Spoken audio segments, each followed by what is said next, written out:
Ahora sí se ve, doctor, su pantalla. Gracias.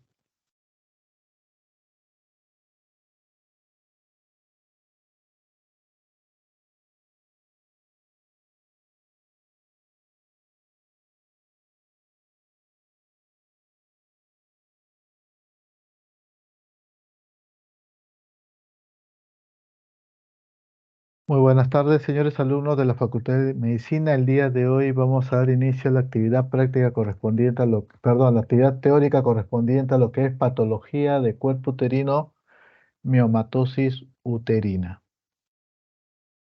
Como introducción, tenemos que esta miomatosis uterina es un tumor benigno más frecuente en el aparato genital femenino. Es un tumor estrógeno dependiente que se origina en el músculo liso uterino y cerca del 5 al 10% se asocia a infertilidad, pero como causa única no supera el 2 o el 3%. ¿Qué significa? Que en el útero va a haber tumoraciones benignas y malignas.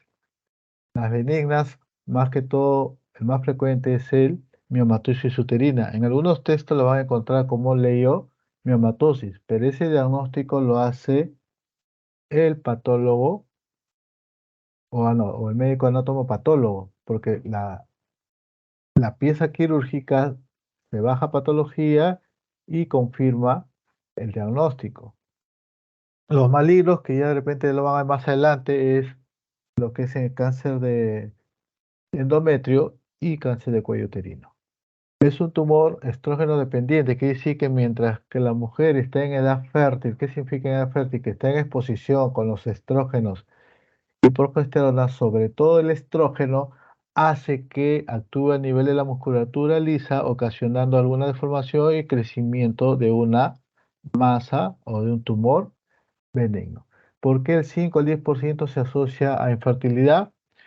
Porque en el endometrio, vamos a poner caso que este de aquí es el endometrio, y en el miometrio, la tumoración lisa por exposición del estrógeno se va a meter en la cavidad endometrial. Entonces va a formar como una especie de un Baden o de un sobresalto o una imagen de adicción. Cuando el huevo cigoto se ha unido con el espermatozoide y el óvulo, quiere adherirse al endometrio, choca a este mioma submucoso y se pierde. A eso se le llama causante del 5 a 10% de infertilidad. Más frecuente se da en la tercera y cuarta década de la vida, que es entre los 30 a 40 años, pero el 90% se ha diagnosticado hoy en día que están entre los 35 a 54 años. 40% son anomalías cromosómicas, translocación de cromosomas 12 y 14, trisomía 12, mutaciones de genes HMG. ¿Qué significa HMG? Que es una proteína del grupo de alta movilidad isoforma C. Este es lo mismo, es una proteína del grupo de alta movilidad isoforma Y, que esto está relacionado a cualquier mutación de estos genes. Presenta diferentes tamaños, puede ser un mioma único, pueden ser miomas múltiples, dependiendo de la exposición estrogénica. El objetivo es dar a conocer a ustedes jóvenes los estudios más recientes y con la mejor evidencia en el significado clínico de los miomas uterinos en cuanto al diagnóstico oportuno, así como la mejor evidencia posible acerca de las diversas modalidades de tratamiento de las pacientes con miomatosis uterina. Puede encontrarlo como miomatosis uterina, fibroma, también las pacientes lo conocen como fibroma. Son epónimos que se dan en este tipo de patología. Primero, hacer un recuento de cómo es la anatomía del útero. El útero es una estructura casi sólida, pero tiene un componente vacío. Pesa cerca de 70 gramos. Mide entre 7 a 8 centímetros de largo en mujeres no grávidas y mayor de 8 a 9 en mujeres que ya han tenido hijos. Tiene una cavidad uterina promedio de 10 mililitros. Eso es en un útero que realmente no está gestando. Las partes del útero tenemos aquí lo que es el fondo uterino. Recuerden que este es el fondo uterino, viene acá lo que es las trompa uterina, el ovario y este es el ligamento útero-ovario. Luego viene lo que es el cuerpo uterino, que es esto de aquí. Es un segmento que le llaman superior, que está conformado por gran cantidad de miocina o tejido muscular liso. Y esto ahí en trabajo de parto se presenta con gran capacidad para contraer el útero, o sea, capacidad contráctil para las contracciones en el trabajo de parto. Entre el cuerpo y el cuello vemos acá un espacio o una estructura pequeña que mide cerca de 1 centímetro. A eso se le llama istmo uterino. Es adelgazado y con escasa contractibilidad. Cuando el útero va creciendo, este istmo de 1 centímetro se va a ensanchar y va a medir cerca de 3 centímetros. A ese istmo en una gestante que ya creció a 3 centímetros se le denomina segmento inferior. Por eso usted va a escuchar el término cesárea segmentaria por el segmento, transversa porque va en sentido transversal, la P de primaria porque es la primera cesárea, la I de iterativa porque es más de 2 cesáreas. Y como digo, este tiene poca capacidad o escasa contractibilidad. El cuello uterino, que es de aquí que menos 3 centímetros, tiene casi poco o nula capacidad para contraer y esto tiene mayor contenido de tejido conectivo. Por eso que cuando viene lo que es el trabajo de parto, por fuerza, el que tiene la gran cantidad de miocina en el cuerpo uterino, el cuello, como no lo tiene, va a ceder y por eso va a borrarse y va a dilatar. En una primigesta, primero borra. ¿Qué significa borrar? Que el cuello se va a adelgazar de 3 centímetros a 0. Y en porcentaje, cuando está no borrado, 0%. Cuando está a la mitad, o sea, hacemos un tacto y el cuello mide 1,5 centímetros, quiere decir que está borrándose el 50%. Cuando hacen el tacto y no encuentran cuello, solamente van a encontrar como el grosor del pabellón auricular donde está el hélice y el atiélis, ahí quiere decir que ya borró el 100%. Por eso que al tener poca capacidad contráctil o casi nula, va a ceder al que tiene gran cantidad contráctil en el cuerpo uterino. Las capas del útero son tres, viniendo de la parte externa a interna. En la parte externa vamos a tener lo que es el perímetro, peri porque está toda la periferia. O le llaman capa externa o serosa porque está revestido de peritoneo visceral. ¿Ya? Recuerden que el peritoneo son dos tipos. El parietal que viene de parieta, que significa pared, que va a tapizar toda la cavidad pélvica. Cuando hay líquido, sea pus o sea sangre, hay dolor pélvico. ¿Por qué? Porque el peritoneo visceral parietal o el peritoneo es muy lábil o sensible al dolor. Cualquier gotita de agua, sea sangre o líquido pus, va a ocasionar dolor. Y el peritoneo también se le llama visceral porque va a revestir a los órganos que se encuentren en la cavidad. Por eso le llaman serosa. Luego tenemos lo que es la capa media, más gruesa, lo llamamos también muscular, compuesto por tejido muscular liso, que tiene dos fibras longitudinales y circulares. Luego viene lo que es la parte interna, que es el endometrio. Endo significa adentro, ¿no? Puede ser interna o mucosa también se le llama. Y el endometrio, recuerda que son dos. La basal que se encuentra en relación al miometrio y el endometrio funcional. ¿Por qué le llaman funcional? Porque funciona con las hormonas femeninas, que es en el estrógeno, que hace el estrógeno en el endometrio, lo engruesa. y luego viene la progesterona y lo adelgaza. A eso se le llama fase proliferativa y fase secretora. Si hacemos un corte histológico, vemos que aquí la parte posterior está en relación ¿con quién? Con las asas intestinales. En la parte o cara anterior está en relación con la vejiga. Entre la vejiga y la cara anterior del útero encontramos el espacio o fondo de saco vésico uterino. Si nos vamos atrás, la cara posterior y con la cara anterior del recto hay un espacio. Ese se le llama espacio recto uterino o fondo de saco recto uterino o llamado también el fondo de saco de Douglas. Este espacio es más caudal que el vésico uterino. ¿Qué significa caudal? Es más inferior. Por eso que cuando hay líquido se va a concentrar acá, no acá. Aquí se va a concentrar. Y aquí, como les estaba diciendo, miren acá el endometrio, este que está en relación al músculo, al miometrio basal y en relación a lo que es la cavidad endometrial, endometrio funcional. Y en la capa muscular hay dos tipos de fibras. Lo que es la parte inferior o profunda y la parte superior o superficial está revestido por fibras longitudinales. ¿Ya?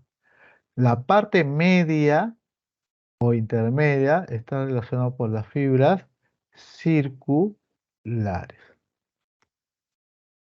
Ahora sí, viendo la anatomía, vemos que la definición, ¿qué son, a qué se le llama mioma? Son tumores benignos, constituidos principalmente por fibras musculares, miren aquí, ¿no? Del miometrio, y que tienen además tejido conjuntivo que le permite como elemento de sostén.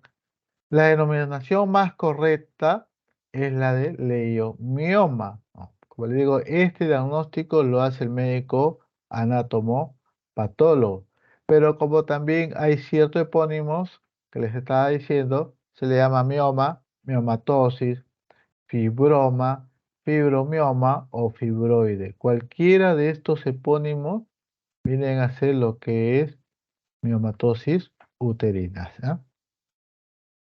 Epidemiología, la prevalencia aumenta con la edad y se ven en 20 al 50% de todas las mujeres. En la premenopausia, una incidencia de leiomiosarcoma del 0,23% y en la posmenopáusica menos del 2%. Por ejemplo, acá, en la primera etapa de la vida, las prepúberes o las premenarquias, como no hay menstruación todavía, no están expuestos las fibras musculares.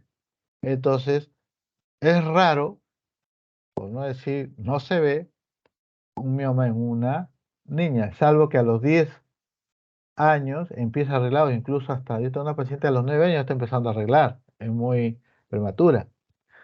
En el otro extremo de la vida, cuando ya la mujer deja de menstruar entre los 45 y 55 años, ese viene lo que es la etapa de la menopausia. Ahí, ¿qué pasa? Como no hay exposición al estrógeno, no va a haber evidencia de miomatosis. Y así tuviera un mioma de 1, 2, 3 centímetros y la mujer deja de arreglar, ese mioma tiene dos caminos, desaparece o se queda ahí. Por eso que le he puesto en forma de X. El medio, le he puesto como un check, es porque la mujer es en edad fértil entre los 15 a 49 años promedio. Ahí están más expuestas a estrógeno y pueden desarrollar miomas o fibromas. Y más aún, si la mujer no ha tenido hijos, con mucho más razón va a desarrollar mioma. ¿Por qué? Porque cuando una mujer está gestando, tiene 9 meses más 6 meses de lactancia materna exclusiva, casi 14 meses que no va a estar expuesta a estos estrógenos y puede que no desarrolle mioma. Y si tiene 2, 3, 4 hijos, va a ser un cese de exposición a estrógeno y la paciente no puede desarrollar mioma. Pero hoy en día, he visto casos que gestando Saliendo embarazada, se detecta mediante los controles, una ecografía y se ve que hay un mioma. Los miomas operables son a partir de los 5 centímetros. De etiología, tenemos varios. Factor iniciador. ¿Qué es eso? Que es el responsable de la transformación de la fibra miometrial normal. O sea, una fibra normal que crece por X motivo se altera, ¿no? Y comienza a formarse una masa tumoral. La posibilidad eh, etiológica a veces son desconocidas, pero eso se debe a que puede haber una alteración genética a nivel del cromosoma X. Se desconoce el gen específico causal, pero el 50% tiene anomalías citogenéticas.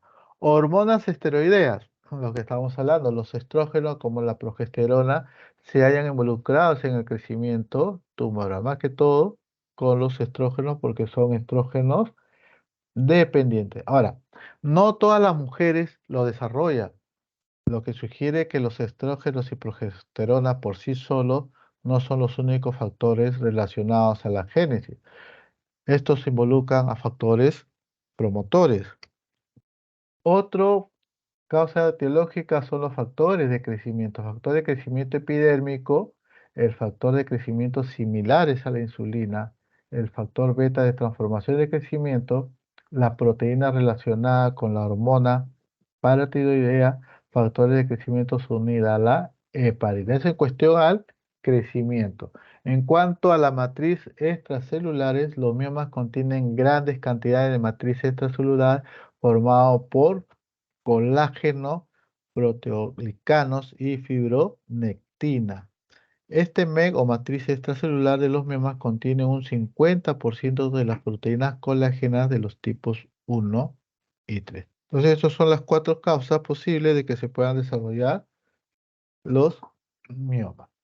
Macroscópicamente, ¿cómo se ven los miomas? Pueden ser únicos, pueden ser múltiples, pueden ser de varios tamaños, desde pequeños hasta los más grandes. Pueden ser redondos, pueden ser esféricos, tienen una consistencia dura, ¿no? Y estos están separados del miometrio inmediatamente por una capa de tejido areolar, pero que no constituye una verdadera cápsula. A pesar que es un tumor benigno, no tiene cápsula. Tienen coloración blanca, rosada o gris con vetas nacaradas. Mayormente es una coloración blanca, por eso nosotros le llamamos blanco nacarado. Entonces lo vemos así, miren acá, encapsulado. La vascularización es de localización periférica. Por tal motivo, la parte central del mioma es susceptible a cambios degenerativos. A la superficie del corte pueden ser lisos, pueden ser sólidos y tienen una coloración rosa pálida por la poca irrigación en la parte central. Al microscopio, miren lo que vemos acá, compuesto por fibras musculares lisas dispuestas en patrones entrelazados. No hay un patrón característico de una polaridad celular.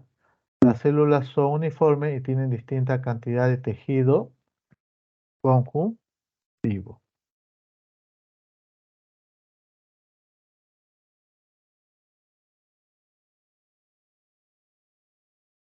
Vemos acá también, miren, hay otro corte que miren, tiene en forma de un patrón como remolino, ¿eh?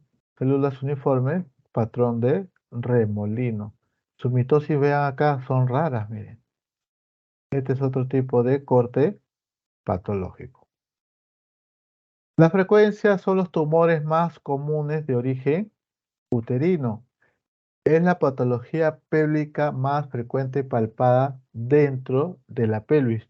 Cuando veo a la paciente, te puede decir, doctor, tengo una sensación de que hay algo en mi barriga, siento algo. Uno lo palpa y palpamos todo el tamaño del útero, que debe estar en un promedio de 11, 12 hasta 15 centímetros, es porque la masa tumoral del mioma también ha crecido.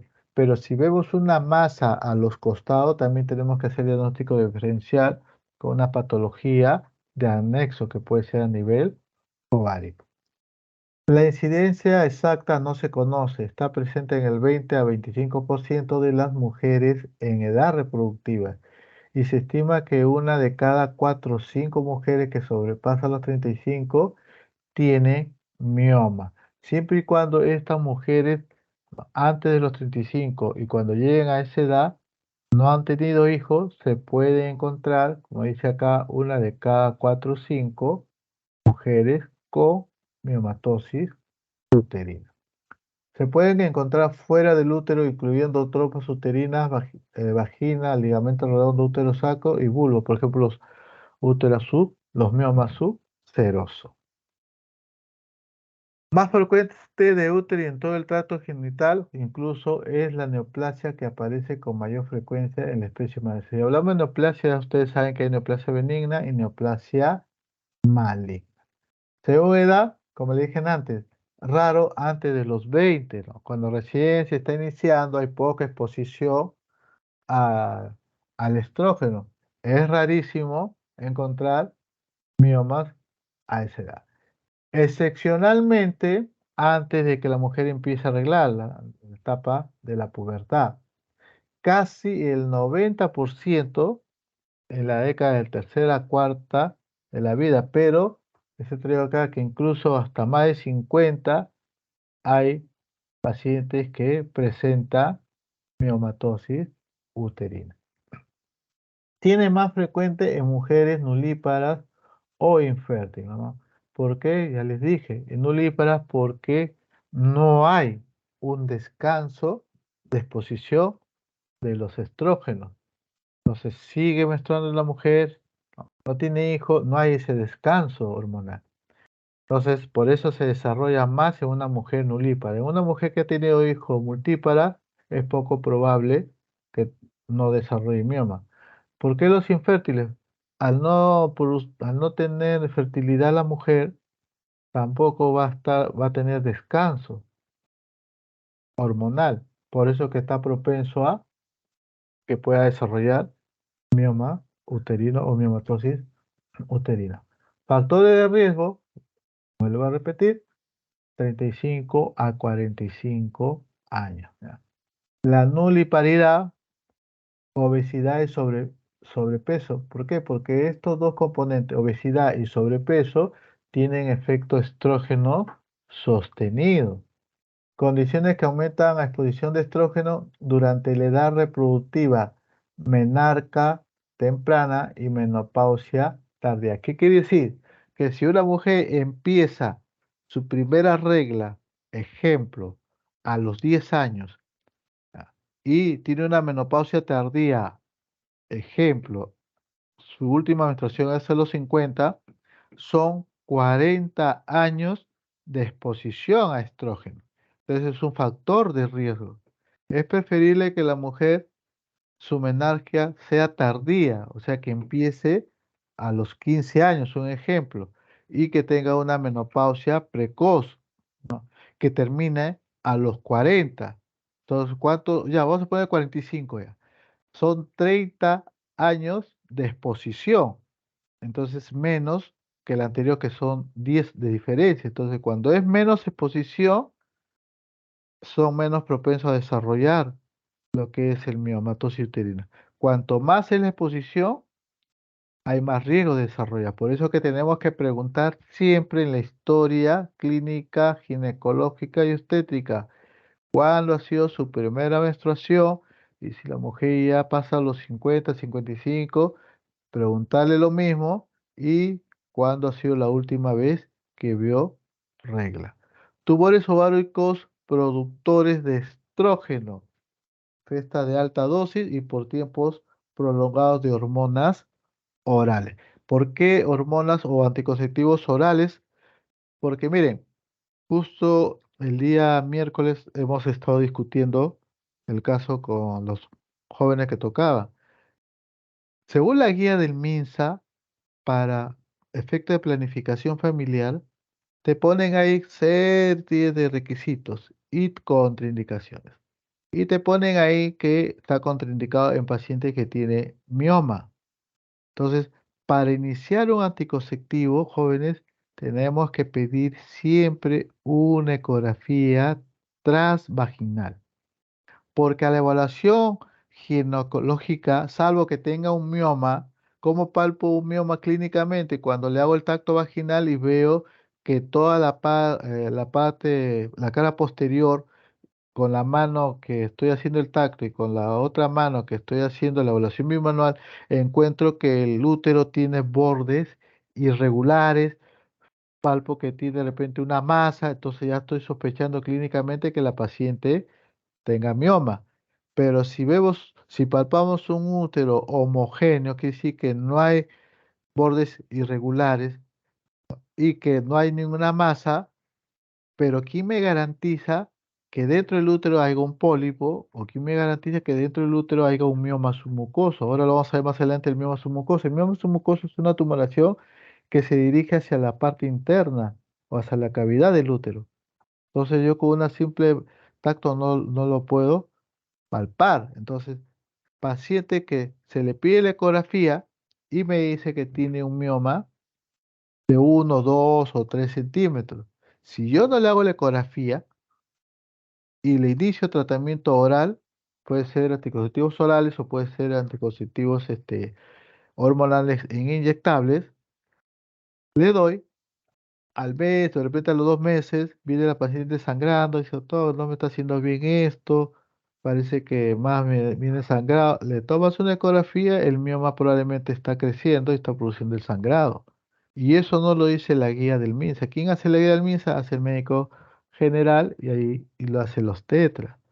Entonces no hay un ginecólogo que diga que eso hay que agregarle. Pero sí te dice las contraindicaciones, miomas, pólipos, ¿no? Pero ¿cómo llegas a ese diagnóstico? Por eso que acá ponen por tiempos prolongados de hormonas orales siempre y cuando la paciente no haya tenido mioma. Si, por ejemplo, le toman una ecografía y ven que no hay nada, te pone útero y anexos ecográficamente normal, nosotros estamos obligados al menos cada 2 o 3 meses a tomar la ecografía para ver si de repente por exposición prolongada de hormonas puede desarrollar mioma. Hay mujeres que pueden desarrollar y hay mujeres que no y se continúa con los anticonceptivos orales o de inyectables. La clasificación de los miomas. Miren aquí los intramurales que son en la mayor frecuencia. Intra significa dentro del muro. ¿Cuál es el muro? El miometrio. Todo esto. Este es intramural.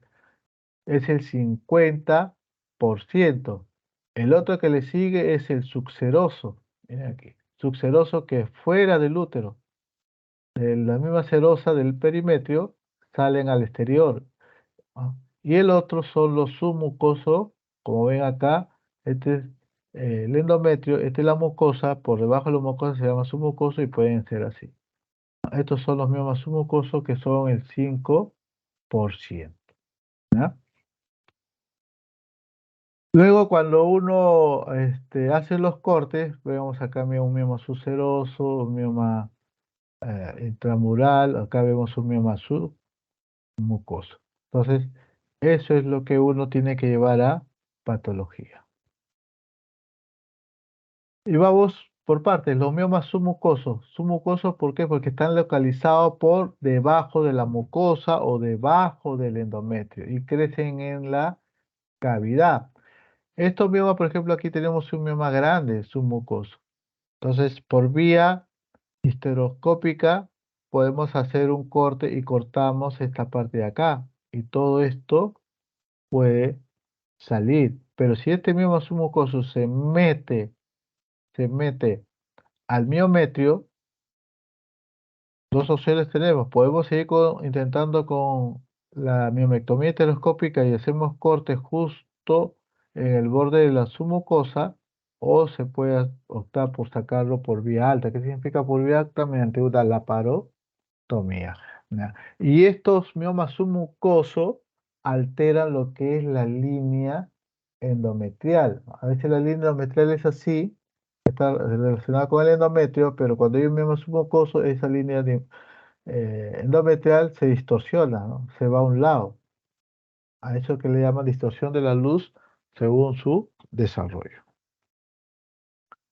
Y como le digo, crecen al interior de la cavidad endometrial. Puede estar de bordes irregulares, pueden deformar la cavidad uterina y pueden ser de dos tipos, de tallo al fondo de la cavidad uterina, como vemos acá, o de tallo largo que protruye hacia el cuello. Este mioma se puede quedar ahí, en la cavidad uterina, que tiene su tallo acá, y otro que el tallo puede desarrollarlo y que esto se vaya a dirigir hacia la cavidad o hacia el conducto endocervical. Y a veces pasa, entra y se ve, cuando uno coloca el espéculo, ves un mioma acá. A eso podemos llamarle que es un mioma abortado, ¿no? Así se le llama, mioma abortado. Bien, una masa que protruye por el cuello uterino se le llama mioma abortado. Y son de tres tipos cuando hablamos de submucoso, ¿no? Según la clasificación de Bastécler. Miren aquí, lo de tipo cero es que el mioma está situado en su totalidad, casi el 100% dentro de la cavidad uterina. ¿Y qué tiene aquí? Mira, puede ser sésil o puede ser pediculado. Ya. Cuando es del tipo uno, como vemos acá, es que tiene una extensión dentro de la parte intramural menor del 50%. Por ejemplo, acá vemos cerca de 40 o 30. Cuando está dentro, intramural, menos del 50% es de tipo uno. Cuando es lo inverso, cuando este mioma tiene una extensión del más del 50%, mira acá la línea del endometrio y se está metiendo más del 50%, a este se le llama mioma submucoso de tipo 3. Pero hay otra clasificación de la fibra que lo vamos a ver más adelante. Los miomas subserosos. Subseroso que empieza por debajo de la serosa del perimetrio. Y esto está por debajo de toda la cubierta peritoneal. Va a dirigirse hacia la cavidad abdominal y puede que protruya estructuras que se encuentran dentro de ella. Pueden ser pediculados similar a un submucoso, ¿no? Y que pueden alcanzar pues tamaños gigantes o tamaños voluminosos. Cuando son pequeños no te dan sintomatología, pero si son grandes sí te dan sintomatología como dolor. ¿Por qué? Por compresión de masa. Y como tienen pedículos, son móviles, que a veces hay que hacer bien el examen clínico porque podemos también hacer diagnóstico diferencial, como le dije antes, de una tumoración anexial, que puede ser derecha o izquierda. Estos miomas subserosos pueden ser sesiles cuando más de la mitad del volumen, ¿no?, se encuentra en el espesor del miometrio y el resto sobresale. A eso se le llaman sesiles. Pediculados cuando la totalidad del, del mioma está hacia afuera. Entonces parece que fuera un mioma independiente del útero. Entonces a eso también se le llama pediculado. Y según la clasificación de miomas, según la FIGO, ya les he adelantado, los tres primeros en los submucosos. Volvemos a repetir, cero cuando toda la totalidad del mioma está dentro de la cavidad uterina. Por eso se llama pedículo intracavitario. ¿Por qué? Porque acá tiene su pedículo. Uno, cuando menos del 50%, pero pues acá 30, ¿no?, está en la parte intramural. El 2, cuando más del 50% ya llegó al intramural. A eso se le llama 0, 1 y 2. El 3, miren aquí, cuando está en contacto con el endometrio, miren aquí. Este es un mioma 3 intramural, pero todavía sigue en contacto con el endometrio. Eso se llama intramural tipo 3. Pero si este mioma, que es 4, es exclusivamente dentro de la parte media que es intramural, mural. Y miren lo que son los subserosos. Miren acá, casi similar a los submucosos. El 5, cuando el subseroso está mayor del 50% metido dentro del miometrio, o sea, intramural. El 6, cuando el menor del 50% se encuentra dentro del miometrio. Cuando es 7, es un mioma subseroso exclusivo, afuera, así como el 0, pero adentro, pero que tiene su pedículo.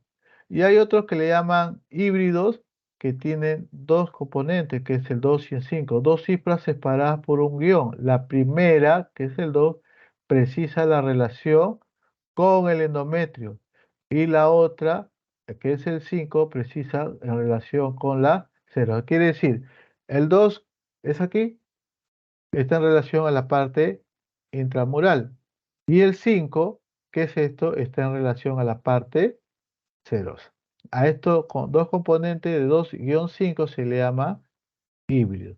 Esta es la clasificación de mioma según la FIGO. Otra acá igual, miren, mioma intramural, está dentro de miometrio. Aquí ya se está haciendo un mioma subseroso que está saliendo fuera.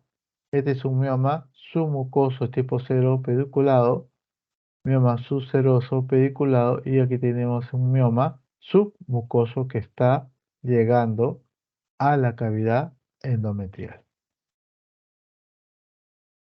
Localización y frecuencia. A nivel del cuerpo tenemos los subserosos del 20% que está ahí, pueden ser sésiles o pueden ser pediculados. Los intramurales en el cuerpo, que ahí la localización y frecuencia es casi ya del 75%. Los submucosos, que pueden ser sésiles o pediculados, entran en el 5%.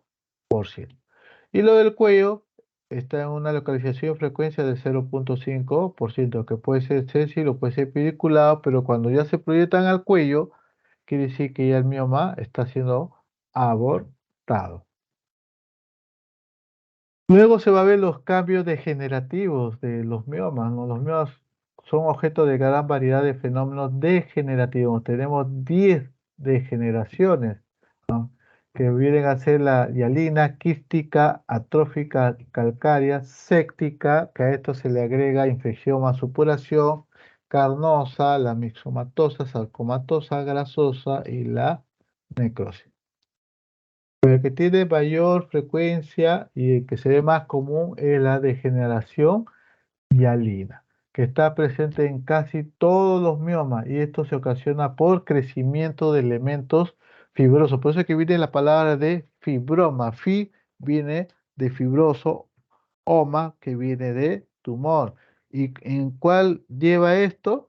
Por su localización lleva un componente hialino, por eso es que se le llama hialinización, degeneración hialina. La que sigue es la degeneración quística, que sigue con una forma de liquefacción en las áreas hialina. Se desarrolla cuando hay cavidades o espacio y que dentro de ellas contenga líquido. Las atróficas se sucede a la postmenopáusica o después del embarazo, lo que le estaba comentando. Si hay un mioma que se ha detectado en plena menopausia, y ya la mujer no regla, ese mioma que está ahí, como no tiene exposición a estrógeno, se va hipotrofiando y se va atrofiando. Algunas pueden desaparecer, algunas no desaparecen y mayormente quedan atrofiadas, ¿no? A 1 centímetro. Mientras no te produzca dolor, mientras no te produzca sangrado, déjalo ahí, al mioma, que nada te hace. Pero si es un mioma que ya tiene 5 centímetros, y hay síntomas, se le practica la cirugía, que es la miomectomía. Pero ojo, hay miomas que son chiquititos, que pueden ser intramurales, que son los más comunes, pero te produce sangrado. ¿Por qué? Recuerden que en la parte intramural están las grandes cantidades de vasos irrigando al útero. Entonces, por efecto en masa, el mioma crece, rompe esos vasos y comienza la paciente a sangrar. Entonces, tenemos que tener cuidado, así sea 2 o 3 centímetros y la paciente está con sangrado. ¿Cuál es lo malo de este mioma? Cuando empieza a sangrar, La hemoglobina le baja tan abruptamente de lo que la mujer tiene 12 o 13, lo baja hasta 5 gramos. Y la paciente entra por emergencia con sangrado, se le toma todos los análisis, un hemograma, una ecografía, vemos un mioma grande y vemos que su hemoglobina ha bajado a 5 y hay que estar moviendo para que se le puedan transfundir dos paquetes globulares para que pueda llevar a 7. Por cada una unidad de sangre, la hemoglobina sube 1,3 aproximadamente. Si son dos, estaríamos entrando a 7,6. Entonces faltaría, si es que se quiere operar de urgencia, por lo menos otros dos para que al menos el anestesiólogo nos permita entrar con 9,5 o a veces se cierran y dicen 10, pues lo ideal es 10, pero con 9,5 podemos un poco entrar con el compromiso de que tengamos un paquete globular intra-SOP. Intra-SOP, ¿qué significa intra o dentro de sala de operaciones? La degeneración calcárea frecuente en posmenopausias en miomas subserosos causada por obstrucción circulatoria que provoca precipitación y depósito de sales de carbonato y fosfato de calcio. Cuando estos miomas crecen hacia la cavidad abdominal, ¿qué pasa con la circulación? Se va a obstruir, pues. Al obstruirse, pasa eso lo que se está comentando. Hay depósitos de calcio y sales carbonato. Entonces, por eso es que se le llama degeneración calcárea. Calcárea viene de calcio. Degeneración séptica por insuficiencia circulatoria y que puede provocar necrosis. Cuando no hay buena circulación, ¿qué pasa con el tejido? Se necrosa, se pone negro. Y al ponerse negro, esto va a conllevar a qué? A que se pueda producir una infección. Y al producir una infección, hace la sintomatología. ¿No? Ahí te dice, doctor, tengo dolor en la región pélvica, le haces un examen clínico, le haces su inspección, haces palpación y siente dolor. Apenas le toca, doctor, me duele. Eso se le llama una hipersensibilidad. Y si hay infección, lógico que se va a ver, se va a presentar temperatura por encima de 38 grados. Por lo general es secundario a un foco séptico genital o extragenital. La degeneración carnosa ocurre más frecuente en el embarazo por cambios necróticos de un color rojizo, es aséptico por isquemia y hemólisis local. Degeneración misomatosa se deposita grasa, en particular en los elementos musculares. Sigue la degeneración hialínica y quística. Quiere decir que esta degeneración misomatosa, que aparte de que se produce la hialinización, tiene un componente graso que se instala a nivel de la musculatura. Y a esto puede virar en lo que es una degeneración hialina o una degeneración quística. Degeneración sarcomatosa, eso es maligno. Es raro, se puede encontrar, miren, de 0,1 a 0,5 de los miomas, ¿no? Puede haber un mioma de componente maligno que es rarísimo, pero se puede detectar 0,1 a 0,5%. Nos vamos al cuadro clínico. Los síntomas de los miomas varían de acuerdo a su localización, de acuerdo al número y de acuerdo al tamaño o volumen que puedan tener. Teniendo esos componentes, puede provocar una complicación. La mayoría de los miomas, cuando son pequeños, no dan síntomas para nada, pero si lo dan, el primero, ¿cuál es? Sangrado, ¿no? Sangrado vaginal profuso. Esto es lo que te baja la hemoglobina en la mujer. Después viene dolor, ¿no? Por la masa, ¿no? Que ocupa, y también hay una compresión por efecto de masa. Si es un mioma grande, va a comprimir órganos vecinos, por eso que va a haber también dolor.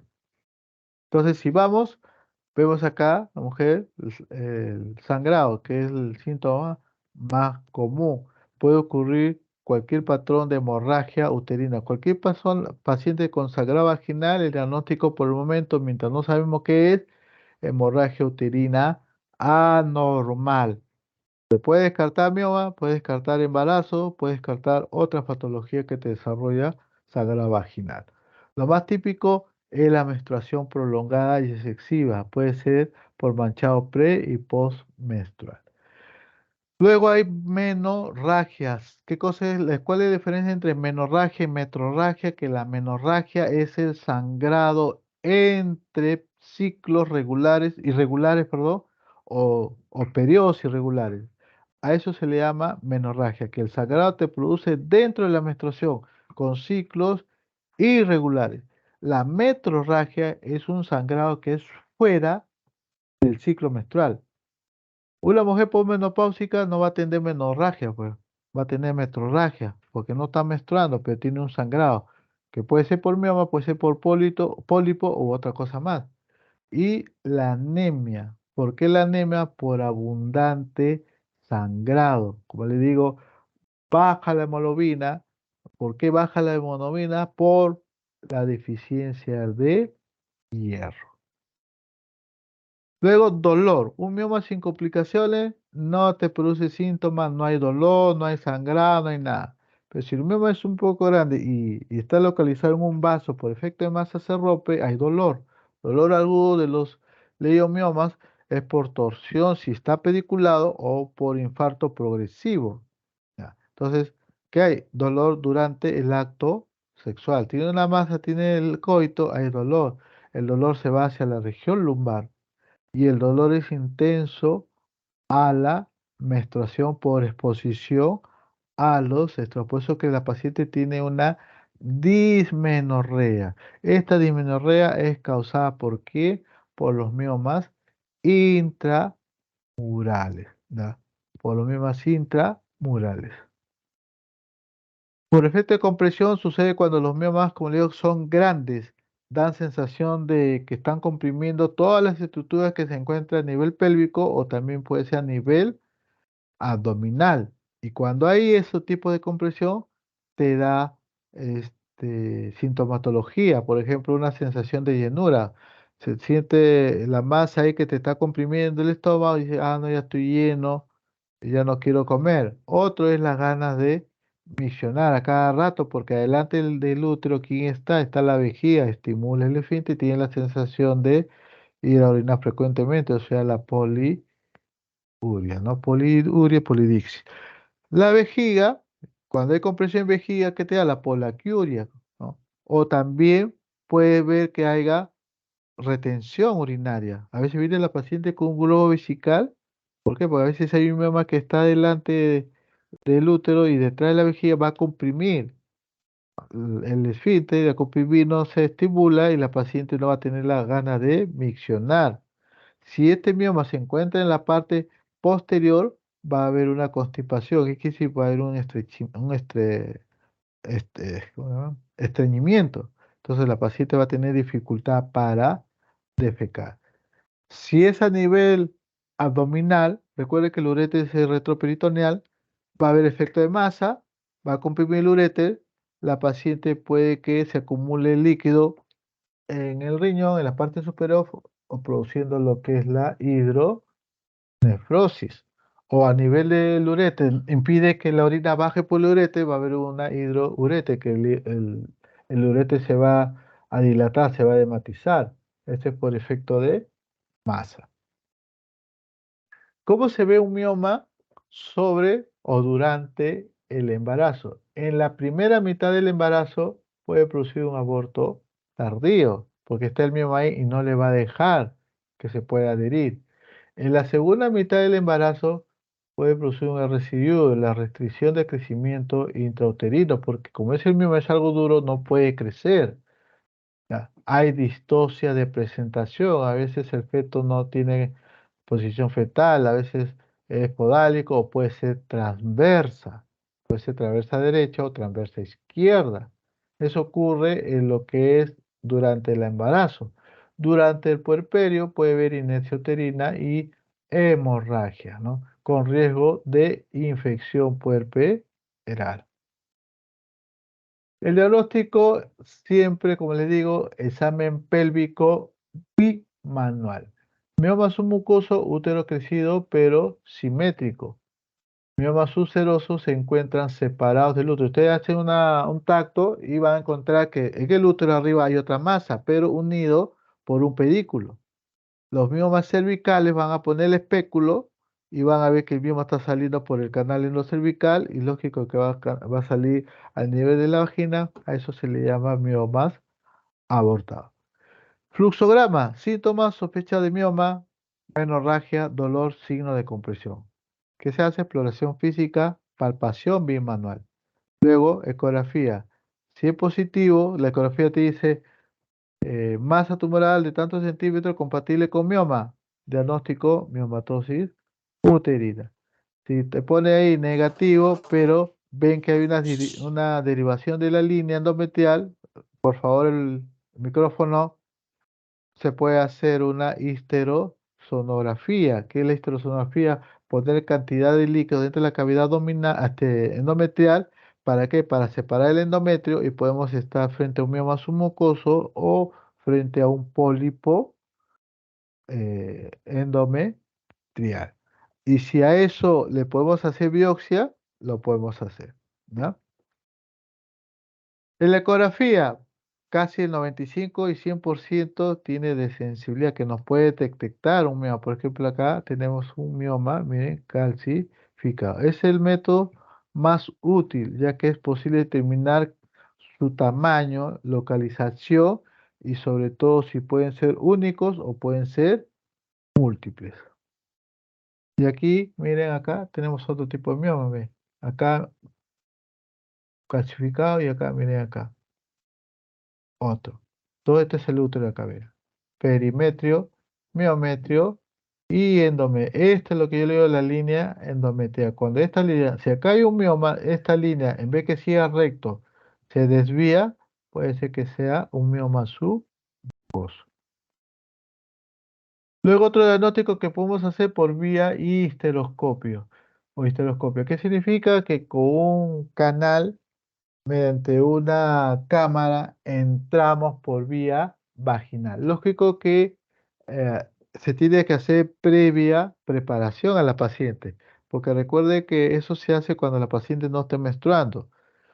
Como le dije a los chicos el día miércoles, cuando hay menstruación, el cuello uterino se abre para que salga la sangre. Cuando no hay menstruación, se cierra. Entonces, ¿cómo entramos con el histeroscopio? Tenemos que dilatar el cuello. ¿Y qué se coloca? Se coloca misoprostol. Se coloca 2 tabletas de misoprostol en la vagina, por debajo del cuello, y se hace ingerir a la paciente 2 tabletas vía oral. Y esperamos entre 4 a 6 horas. ¿Para qué? Para que la paciente vea que el cuello esté dilatado. ¿Y cuál es el síntoma que nosotros vemos que ya el cuello está dilatado? Sin hacer tacto es que la paciente venga con sangradito. Entonces, cuando uno hace tacto ya encuentra el cuello abierto. Entonces, al entrar, miren aquí tenemos un mioma submucoso pedicular. Mira con su pedículo. Aparte de que este histeroscopio pueda hacer el diagnóstico, también es curativo, ¿no? ¿Qué hacemos? Con un asa de histeroscopio, un asa que tiene la forma de una herradura, se hace el corte acá. Se corta acá, el histeroscopio tiene la receptoscopía que se le llama, que cuando corta coagula inmediatamente. Se corta y cae todo esto y se extrae por vía vaginal. Otro de los diagnósticos, ese siempre y cuando es adentro. Si hay un mioma afuera, por vía laparoscópica, ¿no? Entramos y miren, encontramos un mioma subseroso. Acá está el útero, miren acá está el mioma, esta es la trompa, eso es el ovario, miren acá. Mire cómo está haciendo efecto de compresión. Acá tenemos las asas intestinales. Entonces, por vía laparoscópica también podemos hacer el tratamiento y sacar este mioma subseroso. Diagnóstico diferencial, jóvenes, que tienen que siempre hacer en cada patología que vean. Neoplasias ováricas, que puede ser benignas y malignas. Benignas desde un quiste quiste complejo grande o un cistoadenoma, un cistoadenoma seroso, mucinoso o lo que es la neoplasia maligna, un cáncer de ovario, porque hay crecimiento de masa, tenemos que hacer el diagnóstico diferencial. El embarazo, ustedes vea, palpen, ven el útero crecido, hay que siempre hacer el dosaje de HCG. Y puede que puede que la paciente no tenga mioma, sino que está gestando y la paciente ni enterada. Hace poco vi a la paciente, todo tengo este, tengo una sensación de que una masa en mi barriga, dice. Uno le hace el examen clínico, si hay una masa, se pide ecografía y aleluya, ¿no? Está embarazada. ¿Cuánto? 24, 28 semanas. La paciente ni cuenta se da. Le pregunta y todavía ella dice que sigue arreglando. No sé si creerle o no creerle. También las masas que se encuentran tanto en, en el ovario como en la trompa uterina. También hace diagnóstico diferencial. Adenomiosis. ¿Qué es una adenomiosis? Que hay tejido endometrial dentro del miometrio. Esta adenomiosis particular es bien fastidioso porque sangra mucho. Adherencias a epíplon intestino. A veces hay una masa que se adhiere y forma una especie de masa. También hay que hacer diagnóstico diferencial. Carcinoma endometrial. El paciente viene con sangrado. Podemos sospechar de carcinoma endometrial y carcinoma cervical. Hiperplasia y pólipos endometriales. ¿Qué es una hiperplasia? Es el aumento de las células del miometrio. Quiere decir que el endometrio cuando está expuesto en el endometrio, sobre todo el funcional, hay receptores de estrógeno. Por ejemplo, vamos a poner el caso, este es un endometrio. Aquí hay receptores de estrógeno, progesterona, así sucesivamente en toda la línea endometrial. Pero ¿qué pasa si los receptores de progesterona no hay? Por X motivo no están activos, solamente hay estrógeno. Viene el estrógeno, perdón, factor de estrógeno. Viene el estrógeno, como no hay progesterona, ¿qué pasa? Se engruesa el endometrio, ¿no? Se engruesa todo el endometrio. A eso se le llama hiperplasia endometrial. Pero ese diagnóstico de hiperplasia endometrial lo hace el anatomopatólogo. Nosotros tenemos que poner, y los que hacen ecografía, hay que colocar endometrio engrosado, descartar hiperplasia endometrial. Hay resultados de ecografía que te ponen hiperplasia endometrial, que pues el traductor tiene, eh, por decir, una curete nova que hace la biopsia endometrial y te dice que ya es hiperplasia. No. O sea, solamente colocas el traductor, ves un endometrio engrosado, pones ahí endometrio engrosado. ¿Qué es un pólipo? Por decir, de esta línea de acá, aquí no hay receptores de progesterona. Aquí sí, aquí sí y aquí sí, pero acá no hay. Entonces, ¿qué hace?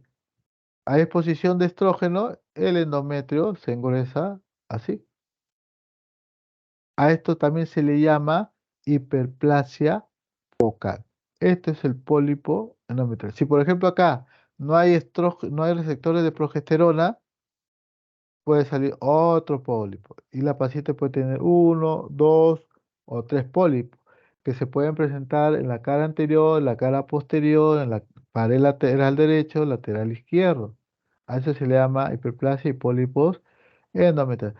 Diagnóstico diferencial, hemorragia uterina disfuncional. No, el otro es anormal, este es disfuncional. ¿Por qué disfuncional? Está en relación al ciclo menstrual, a los anovulatorios. Entonces, hay hemorragia por disfunción del ciclo menstrual, que te produce sangrado. Diagnóstico diferencial. La endometriosis. ¿Qué es la endometriosis? Son tejido endometrial fuera de la parte del endometrio.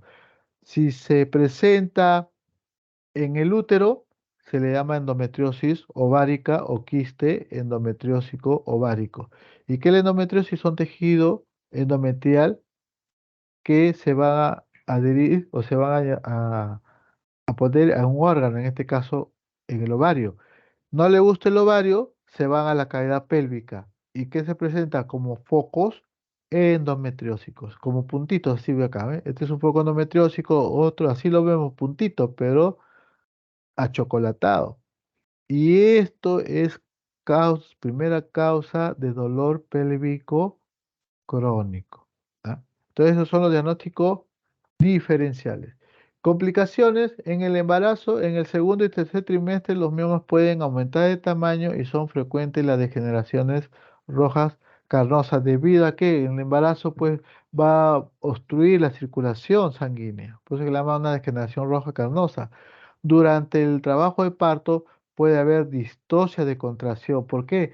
Porque el útero en el cuerpo, cuando tiene gran capacidad contráctil, tiene que contraer, pero si hay un mioma, que es algo duro, no le va a dejar hacer las contracciones uterinas y se va a producir una hipodinamia, pues le llaman distocia de contracción. Todo paciente con mioma se aconseja siempre que su parto sea vía vaginal para evitar, ¿no?, esta distocia de contracción, siempre y cuando los miomas pues sean grandes, 3 a 4 o 5 centímetros. Si hay un mioma de 1 centímetro, fácil puede salir por vía vaginal, pero lo ideal sería, como les digo, que salga por vía cesárea para evitar esta distocia de contracción.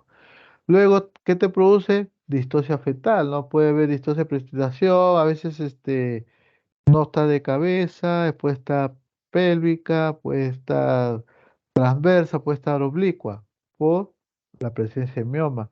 También va a bloquear la salida, ¿no?, del conducto del canal del parto. Esas son las complicaciones en el embarazo.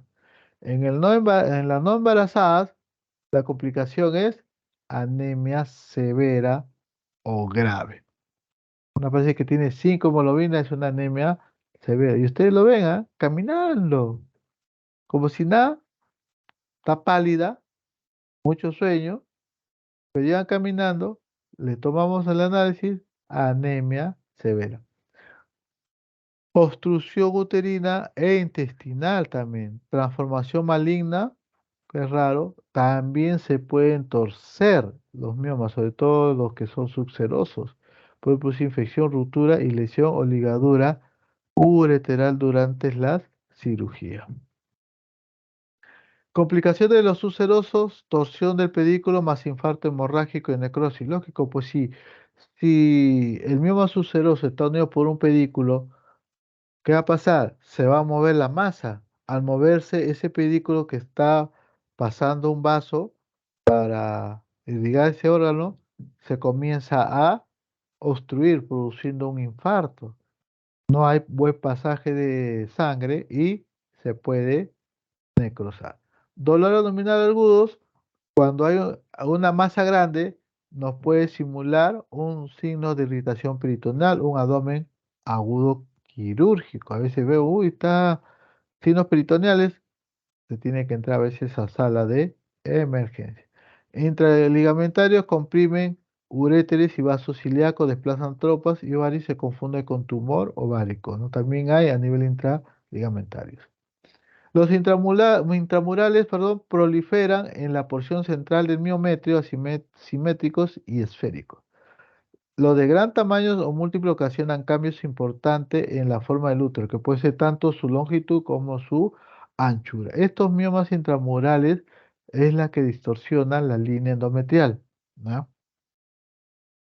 Los submucosos comprimen la luz, como hemos visto en la anterior diapositiva, cuando todo el mioma submucoso está dentro de la cavidad endometrial, unido por un pedículo. Producen desgarramientos anormales de endometrio, produciendo menorragia y dismenorrea. Los signos y síntomas están en función de su tamaño y situación anatómica del mioma. Tratamiento. Los miomas generalmente crecen lentamente después de la menopausia, por lo que el tratamiento expectante es una buena opción. Si tiene un mioma chico, no hay dolor, no hay sangrado, hay que dejarlo ahí. Pero si vemos que hay dolor, hay sangrado, ahí tenemos que actuar. Pero mientras tanto, ¿no? Dejémoslo acá a la señora tranquila, que esté feliz y que no, porque la mayor parte de las mujeres tienen miedo a una cirugía. Tratamiento médico, los análogos de la GnRH, sobre todo el acetato de leoprolide, ¿no? Que esto, ¿cuál va a ser su mecanismo de acción? Va a reducir los niveles va a reducir los niveles de FSH y LH a nivel de la hipófisis. Y esto que hace que su retroalimentación positiva sea que no siga teniendo exposición de FSH ni de LH. Los efectos secundarios causados por el hipoestrogenismo son cefalea, bochorno, sequedad vaginal y depresión. Esos son los efectos que se produce con el acetato de leoprolide. O sea, le puedes calmar el dolor, evitar el sangrado, pero te vas a estos efectos secundarios por el hipoestrogenismo porque estás inhibiendo estas hormonas de la hipófisis para que baje. Entonces te da cefalea, o sea, le conviertes en una paciente menopáusica, ¿no? Hay resequedad vaginal, en la vagina hay receptores de estrógeno, por eso que en la menopausia la paciente tiene resequedad vaginal, ¿no? Depresión y osteoporosis. Recuerde que el estrógeno también tiene acción de fijar el calcio en los huesos. Si no hay estrógeno, puede producir osteoporosis. Otro de los tratamientos médicos, los antagonistas de la GnRH es el cetrotide que inhiben los receptores hipoficiales de la GnRH y causa declinación de la FSH y el LH, lo mismo, ¿no? De la folículo estimulante y luteinizante. El efecto rápido provoca una duración corta del tratamiento y efectos colaterales casi lo mismo que el anterior. Otro de los tratamientos son los inhibidores de la aromatasa, que es el letrozol. Estos van a inhibir directamente al estrógeno y a su vez le va a producir un hipoestrogenismo. Son una prometedora terapia, pero también tiene sus efectos hipoestrogénicos. Terapia androgénica, ¿no? Reducen el tamaño de leiomiomas y sintomatología, pero tienen muchos efectos adversos. El otro es tratamiento quirúrgico. Por ejemplo, acá es una miomectomía abdominal. La técnica es abrir la parte de donde está la masa y se va extrayendo el mioma. Como le digo, es un color blanco nacarado. Esto está por, no tiene pues, por ejemplo, 5 o 6 centímetros y el útero pues no ha crecido tanto, ¿no? Porque hay miomas que hacen crecer el útero más de 11 12 centímetros. Lo malo de esto es que se produce alta incidencia de adherencias. La otra es por vía histeroscópica, como les enseñé en las primeras imágenes, ¿no? Entramos por vía laparoscópica. ¿Ven esto de aquí, jóvenes? Este es lo que le digo, este es el asa del histeroscopio o el recetoscopio que le llama. Esto, llegamos hasta el área del mioma y se corta el pedículo y se extrae todo esto y jalamos el mioma. Por eso acá son, esos pues son para mioma submucoso. Por vía laparoscópica, cuando son pues miomas subserosos, es menos dolorosa, estancia hospitalaria poco tiempo y su recuperación es rápida. No es cuando uno que le hablan tipo cesárea, hay menos adherencia. Tasa de embarazo desde 20 hasta 81%. La otra es cuando ya son miomas, miren aquí, que ya ha deformado todo el útero. Son múltiples miomas que van de distintos tamaños, desde lo más chiquito, mediano, hasta lo más grande.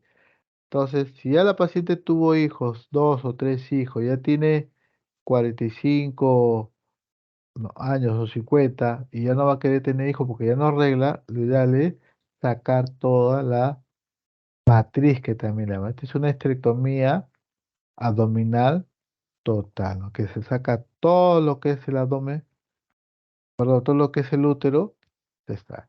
Puede haber pérdida excesiva de sangre, es lógico, porque por aquí pues están las arterias uterinas, como les expliqué en la clase de anatomía, ¿no?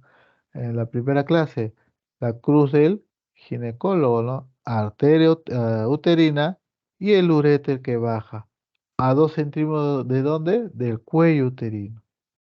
Entonces, toda cirugía grande siempre hay sangrado masivo, que a veces, si tiene hemoglobina menos de 7, hay que transfundir. Hay otro que se usa, que es la embolización de las arterias uterinas, ¿no? Que consiste en inyección intravascular, ¿no? De agentes esclerosante como el alcohol polivinílico. Eso se hace por vía a nivel de la arteria uterina, y acá echamos esta partícula de alcohol polivinílico, ¿no? Esto produce una degeneración obvia de los miomas por obstrucción de los vasos que irrigan a los miomas, ¿no? Actualmente no se recomienda para mujeres que deseen conservar su fertilidad, ¿no? No se recomienda porque es algo doloroso y puede producir infecciones pélvicas importantes. Aspecto a considerar: pauta para indicar el mejor tratamiento. Síntomas que presenta: si hay sangrado, hay dolor. La edad de la paciente: si la paciente tiene, por decir, está en la edad fértil, tiene 30, 35 años, si el mioma es pequeño, déjalo ahí, pero si el mioma es grande, hay que sacar. Ahora, si viene la paciente, así tenga mioma pequeño, pero ya tuvo pérdida, entonces es conveniente, así sea pequeño, sacar el útero, perdón, sacar el mioma, porque le va a seguir ocasionando este, abortos. El tamaño del tumor: si el tumor normalmente no te da síntomas, hay que sacarlo cuando llegue a 5 centímetros, siempre y cuando la mujer ya tuvo hijos, pues. Pero si vemos que no, tenemos que Doctor, sacarlo. se lo escucha entrecortado. Ya, ahora sí. Necesidad de un embarazo. ¿Ahora sí me escucha? Necesidad de un embarazo. Si la Ya no se lo paciente, escucha bien, doctor. ahora, Se la lo escucha necesidad, mejor, doctor. la necesidad de un embarazo. Por ejemplo, hay pacientes que tienen un hijo, pero quieren tener otro, no le vas a sacar el útero, tienes que sacarle el mioma. Le sacas el mioma, espera un par de años y puede tener la posibilidad de embarazarse. Bien, justo en las últimas creo que se está yendo un poco mal el audio. Mensaje para ustedes, jóvenes: dichoso el que estudia para aprender, el que estudia para enseñar, pero más el que lo hace para curar. Muchas gracias. No sé si tienen alguna pregunta.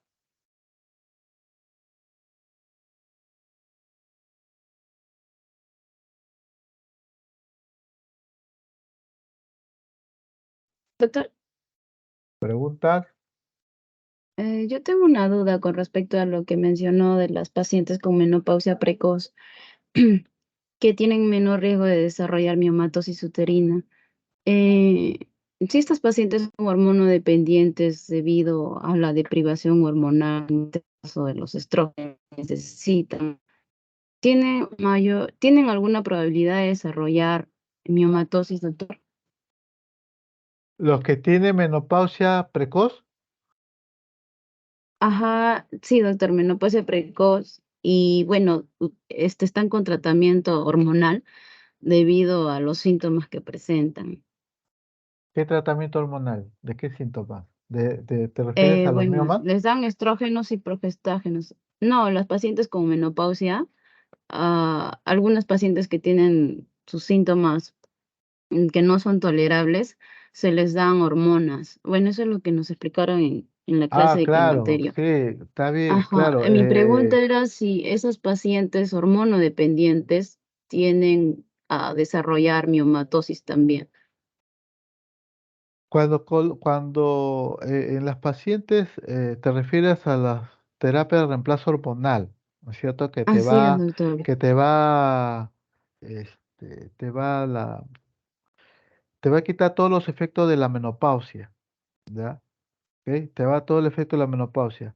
Se coloca el terapia de reemplazo hormonal, que es a base, pues, de hormonas de estrógeno, pero estas hormonas, pues, son sintéticas. Algunas pueden desarrollar como algunas no. Yo particularmente, yo a todas las gestantes, a todas las menopáusicas, yo no recomiendo la terapia de reemplazo hormonal. ¿Por qué? Porque puede producir un efecto colateral en donde, a nivel de la mama. Ha visto casos que por exposición a la terapia de reemplazo hormonal se ha desarrollado un cáncer de mama, porque está a base de estrógeno. Yo te lo digo así, en forma particular, o sea, es mi criterio. Otro puede decir, no, se puede dar. Bueno, pues, yo tengo una esposa, pues. A mi esposa yo no le he dado nada. Solamente cuando tiene esos bochornos le damos lo que son los isoflavonas, que tienen efecto tipo estrógeno, pero que no te dan muchos efectos como te produce un estrógeno sintético. Entonces, yo particularmente no uso terapia de reemplazo hormonal a base de estrógeno, porque te puede dar mucha sintomatología. Un alumno me preguntó en el grupo anterior, ¿y se puede tratamiento médico? Sí hay, como les he dicho, ¿no? Tratamiento, como le acabo de mencionar, lo que son los análogos de la GnRH, el Leuprolide, y los antagónicos de la GnRH, que es el cetrotide, pero tienen muchos efectos hipoestrogénicos, o sea, le estoy adelantando la menopausia. O sea, le puedo cubrir uno, pero no le cubro. Yo, tratamiento médico para miomas, mientras no me dé síntomas, prefiero mantener la conducta expectante, pero yo tengo que traerles a ustedes en la clase los tipos de tratamiento, expectante, médico y quirúrgico. Eso depende del criterio de cada uno. Como le digo, es mi opinión personal.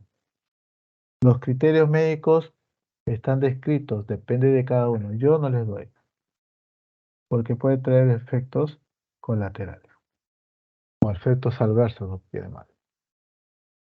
¿Entendió, Cristel? Entiendo, doctor, muchas gracias. ¿Alguna otra pregunta, jóvenes?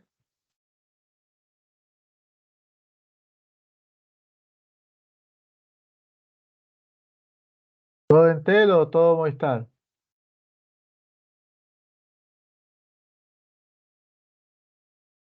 ¿Hay alguien ahí con vida? ¿Pueden escucharme? Sí se lo escucha, doctor. Tú y los otros están en visto. Sí, se lo escucha, doctor. Sí se Ah, escucha, ya. doctor. Ya. Están Sí, almorzando, doctor, sí lo seguro. escuchamos. Ya. ¿Preguntas? Bueno, si no hay preguntas, entonces ya por terminada la clase teórica correspondiente al día de hoy.